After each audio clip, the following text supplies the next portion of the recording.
Bir müddet önce Sayın Öcalan'ı ziyaret ettim. Özellikle Sayın Öcalan, kadın arkadaşlara ve tüm halkımıza selamlarını, sevgilerini yolladı ve öpülerini kutluyorlar. Türk'ün bu sözleri uzun süre ayakta alkışlandı. Bu saatte bile Sayın Öcalan'ı çok sürücü görüyor ve bu dostumuzu yüreğinden istedi. Türk, Öcalan'la görüşmesine ilişkin de şunları belirtti. Adaletin, eşitliğin, Türk halkının hukukunun tanınmadığı bir anlayışı asla ve asla kabul etmeyeceğiz. Bunun herkesin çok iyi görmesi lazım. Ama biz halkların kardeşliğini her zaman savunuruz. Demokratik ünitede bütünleşmeyi esas alırız. Birbirimize saygı göstererek, birbirimizi anlayarak, birbirimizi kucaklayarak ancak barışı sağlayabileceğimizi herkesin görmesi ve fark etmesi gerekir.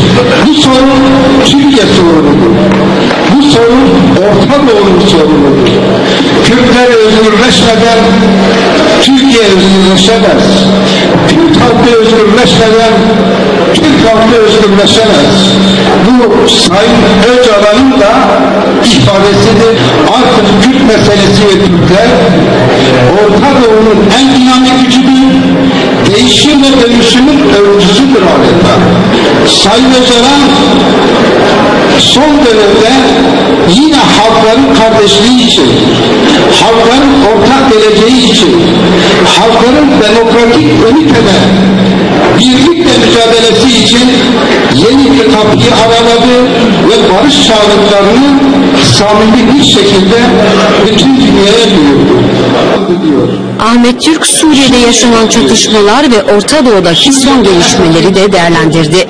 Arabistan'dan, Katar'dan, Bahreyn'den, Türkiye üzerinden demokrasi inancı olmayan güçleri oraya sokarak devrini halkın elinden almaya çalışıyor ve orada bu devrinin Katar'a, Suudi Arabistan'a ve farklı ülkelere gitmemesi için adeta devrik rayından çıkarılıyor.